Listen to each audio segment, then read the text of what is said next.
लग्न कुंडली आहे तुमची.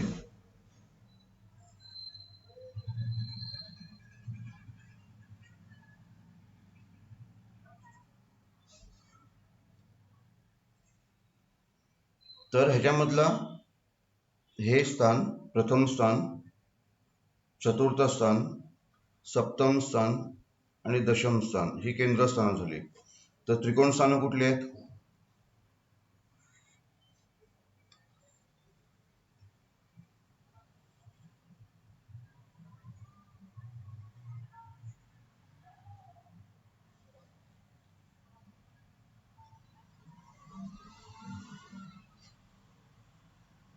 त्रिकोण स्थानामध्ये हे जे 3 कोणातली जी स्थानं दाखवली आहेत ती झाली त्रिकोण स्थानं. आता कोणाचा प्रभाव जास्त असतो? आता त्रिकोण स्थानामध्ये किंवा केंद्र स्थानामध्ये कोणाचा प्रभाव जास्त असतो हे मी तुम्हाला दाखवतो. आता जर केंद्रस्थानामध्ये जर तुम्ही बघाल तर जास्त प्रभावी कोण नसतो? कुठला भाव असतो? जास्त प्रभावी कुठल्या भावाची फळं मिळतील ते समजून घेऊया. भावांना स्थानं पण म्हणतात.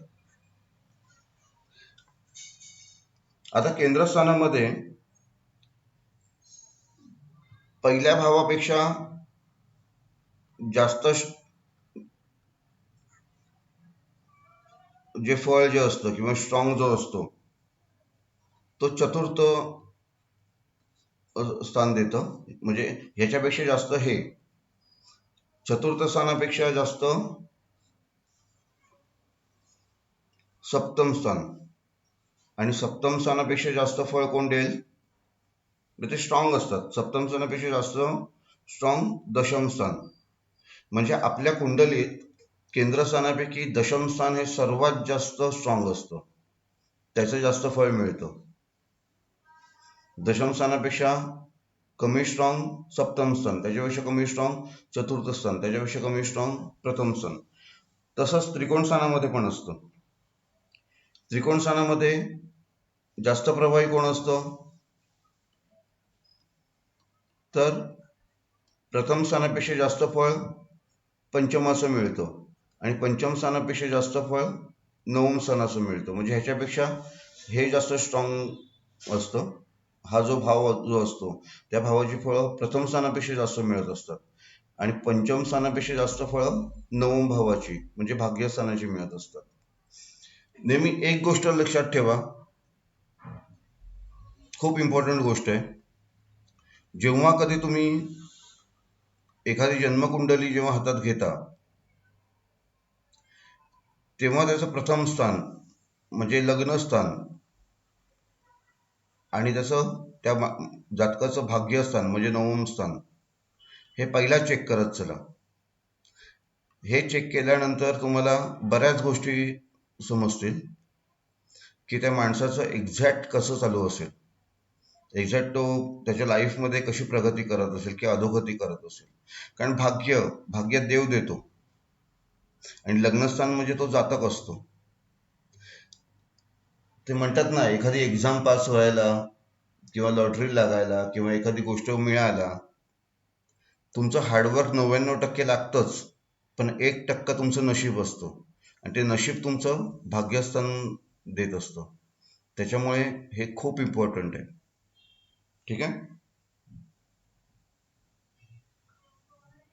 ह्याच्याबरोबर अजून एक मी तुम्हाला गोष्ट सांगतो की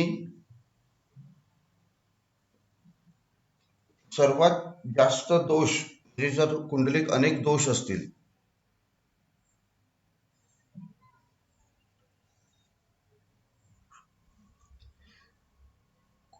कुंडलीत एखाद्या जातकाच्या अनेक दोष असतील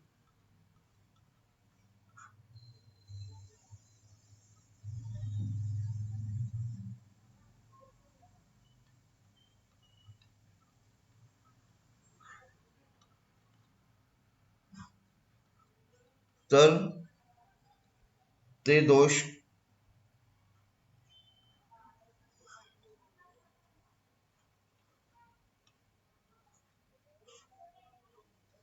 स्वतःच निष्प्रभ कधी होतात, म्हणजे कधी संपतात?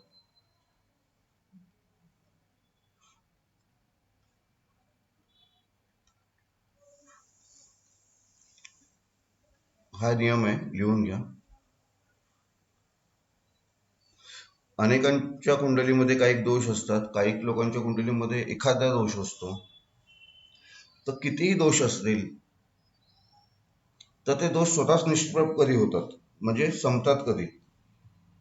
तर त्यासाठीचा इम्पॉर्टंट नियम तुम्हाला मी सांगतो आता. प्रथम स्थानाला आपण लग्नस्थान म्हणतो. म्हणजे लग्नस्थान आणि लग्नस्थानाचा स्वामी, जसं तुम्हाला मी कुंडलीमध्ये दाखवलेला की मेष लग्न धरलेलं, कोणाचं वृषभ असू शकतं, कोणाचं मिथुन असू शकतं, म्हणजे 12 राशींपैकी कुठलंही असू शकतं. तर प्रथम स्थानात जी रास असते त्याचा स्वामी म्हणजे तो भावेश झाला. आता लग्नाचा स्वामी लग्नेश, तसं ठीक आहे. तर ह्याचं लिहा. अनेक दोष स्वतःच निष्प्रभ कधी होतात?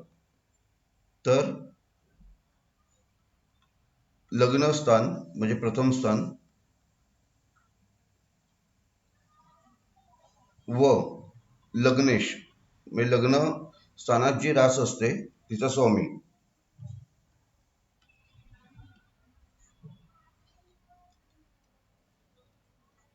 हे जेव्हा स्ट्रॉंग असतील म्हणजे बलीय असतील,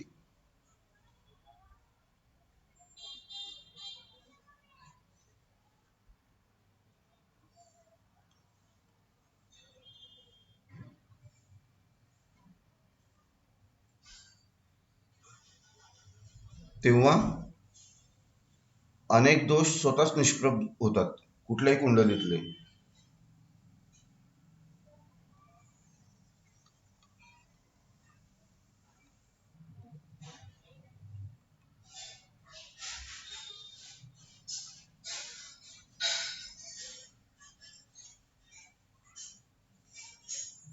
हे नेहमी लक्षात ठेवा,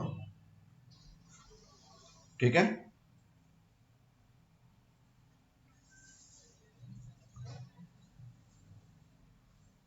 आता अष्टम स्थानाचा स्वामी त्याला आपण अष्टमेश बोलतो. तर तो जर शुभ ग्रह असेल तर काय होतं, अशुभ ग्रह किंवा क्रूर असेल तर काय होतं, ते लिहून घ्या.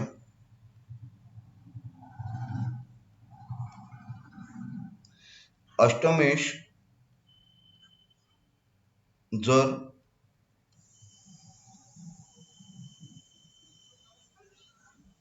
शुभ ग्रह असेल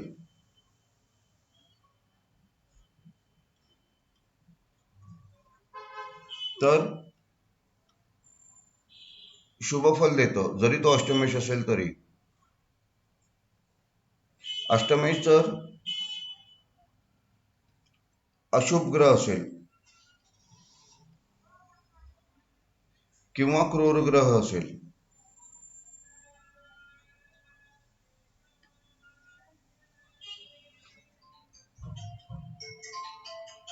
तर अशुभ फल मिळतो,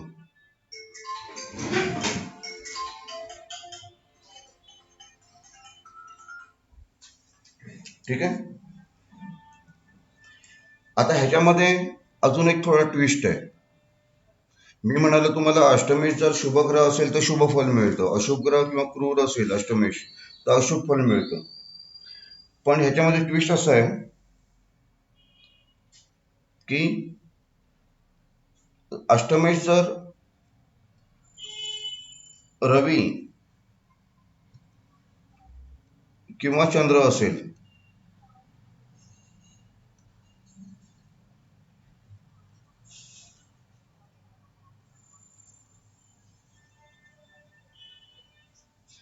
तर त्याला अष्टमेश असल्याचा दोष लागत नाही.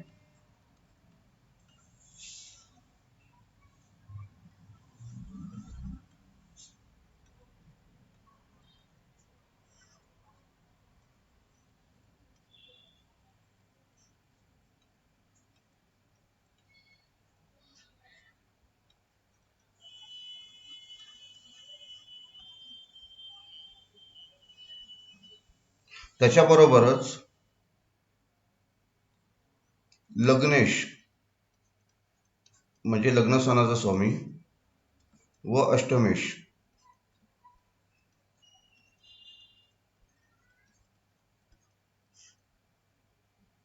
जर एकच ग्रह असेल